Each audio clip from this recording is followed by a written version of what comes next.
اعوذ باللہ من الشیطان الرجیم، بسم اللہ الرحمن الرحیم۔ میں اپنے تمام مسلمان بھائیوں کی خدمت میں سلام پیش کرتا ہوں، اور میں بات کر رہا تھا واقعہ کرتاس کی۔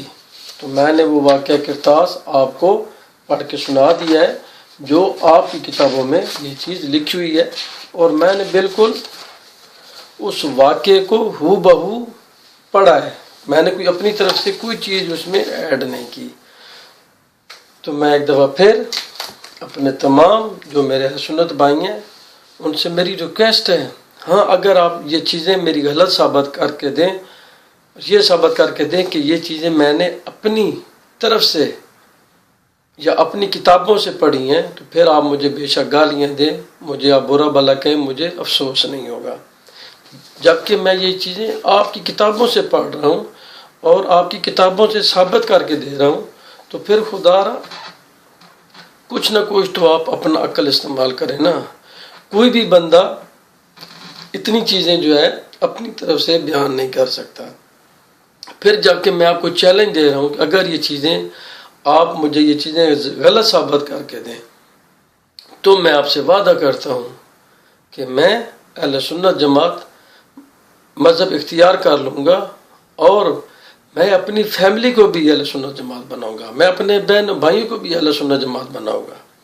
تو اس میں دیکھیں آپ کو کتنا ثواب ملے گا، اللہ تعالیٰ کی ذات آپ سے کتنی خوش ہوگی کہ تم نے ایک بھٹکے ہوئے فیملی کو تم نے راہ راست کے اوپر لا کے کھڑا کر دیا۔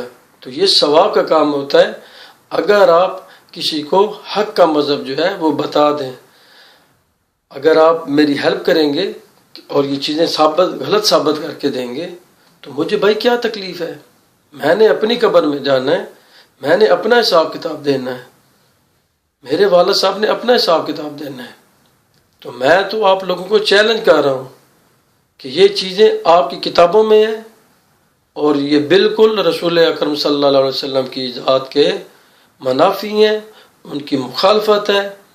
میں ایک دفعہ پھر یہ واقعہ میں پڑھ دیتا ہوں، اور پہلے سے میں قرآن پاک کی تلاوت کرتا ہوں، ترجمہ پیش کرتا ہوں آپ کی خدمت میں۔ سپارہ نمبر 3 ہے، آیت نمبر 31 ہے۔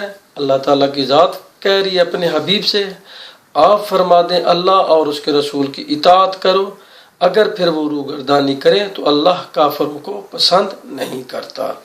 اب اس آیت کو آپ ذہن میں رکھیں، اور اس واقعے کو آپ ذہن میں رکھیں کہ کس نے رسول اکرم صلی اللہ علیہ وسلم کی مخالفت کی، کہاں کی، کیوں کی، اور اس کا نقصان کیا ہوا۔ بخاری شریف ہے، 280 پیج ہے، 280 پیج ہے، واقعہ نمبر 114 ہے، باب ہے علم کے بارے میں۔ اب سنیں، ہم سے یحییٰ بن سلمان نے بیان کیا، ان سے ابن وہب نے، انہی یونس نے ابن شہاب سے خبر دی، وہ عبید اللہ بن عبداللہ سے، وہ ابن عباس سے روایت کرتے ہیں کہ جب نبی کریم صلی اللہ علیہ وسلم کے مرض میں شدت ہو گئی تو آپ نے فرمایا کہ میرے پاس سامان کتاب لاؤ تاکہ تمہارے لیے ایک تحریر لکھ دوں تاکہ بعد میں تم گمراہ نہ ہو سکو۔ رسول اکرم صلی اللہ علیہ وسلم کی ذات گارنٹی دے رہی ہے کہ میں آپ کو ایک ایسی تحریر لکھ دوں گا کہ تم میرے جانے کے بعد تم گمراہ نہیں ہوگے۔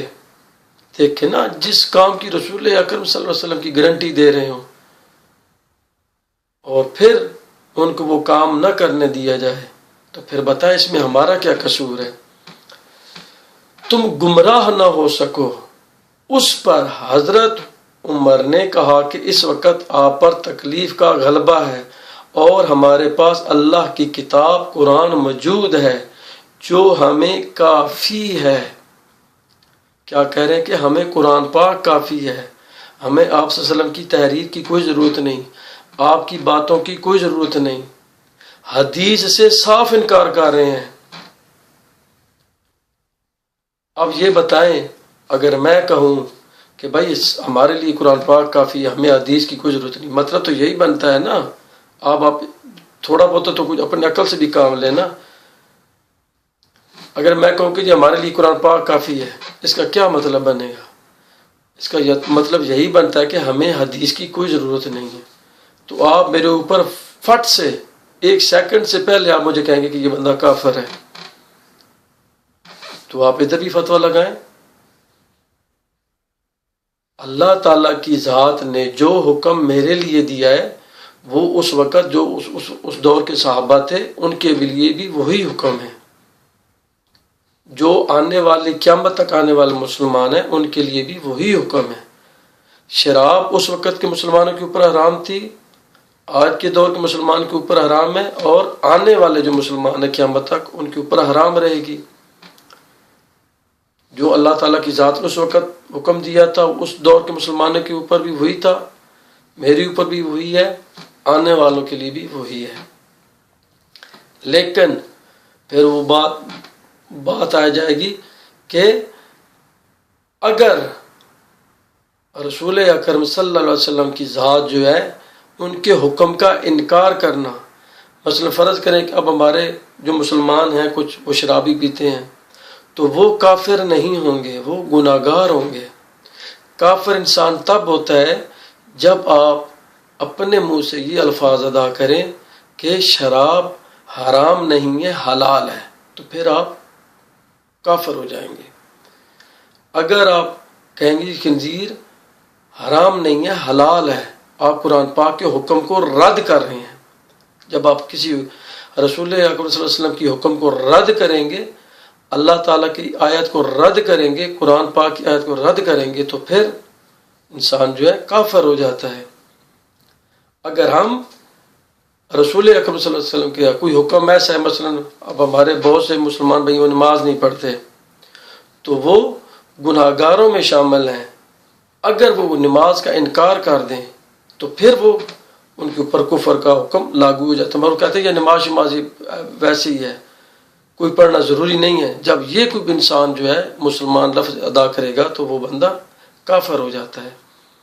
جو بندہ زکوٰۃ نہیں دیتا، زکوٰۃ نہ دینا ایک گناہ ہے، اگر وہ زکوٰۃ کا انکار کر دیتا ہے، کوئی حکم نہیں ہے یہ، تو پھر وہ بندہ کفر میں شامل ہو جاتا ہے۔ تو دیکھیں حضرت عمر نے آپ صلی اللہ علیہ وسلم کے حکم کو رد کر دیا، کیونکہ اس وقت حضرت عمر بھی موجود تھے اور رسول اکرم صلی اللہ علیہ وسلم کی ذات بھی موجود تھی۔ پھر دیکھیں ہمارے لیے قرآن پاک کافی ہے، اس پر لوگوں کی رائے مختلف ہو گئی، شور و خل زیادہ ہونے لگا۔ آپ صلی اللہ علیہ وسلم نے فرمایا میرے پاس سے اٹھ کھڑے ہو، میرے پاس جگڑنا ٹھیک نہیں۔ اس پر ابن عباس یہ کہتے ہوئے نکل ہے کہ بے شک مصیبت بڑی سخت مصیبت ہے ہمارے اور رسول کے اور آپ کی تحریر کے درمیان حائل ہو گئی۔ حضرت ابن عباس جو ہیں وہ صحابی ہیں، بہت بڑے صحابی ہیں، وہ کہتے ہیں کہ وہ سخت مصیبت تھی جو چیز تحریر کے درمیان حائل ہو گئی، اور وہ مصیبت کون تھی؟ حضرت عمر تھے، میں نہیں تھا۔ اور میں یہ آپ کو چیلنج کر کے کہہ رہا ہوں، چیلنج کرتا ہوں کہ اگر یہ واقعہ آپ کی کتابوں میں موجود نہ ہو، اگر یہ آپ کا کوئی پڑھا لکھا علماء کہے کہ یہ واقعہ جھوٹ ہے، تو میں اہل سنت جماعت ہونے کے لیے تیار ہوں۔ صرف اس ایک واقعے کے اوپر میں آپ سے وعدہ کرتا ہوں کہ میں اہل سنت جماعت ہو جاؤں گا۔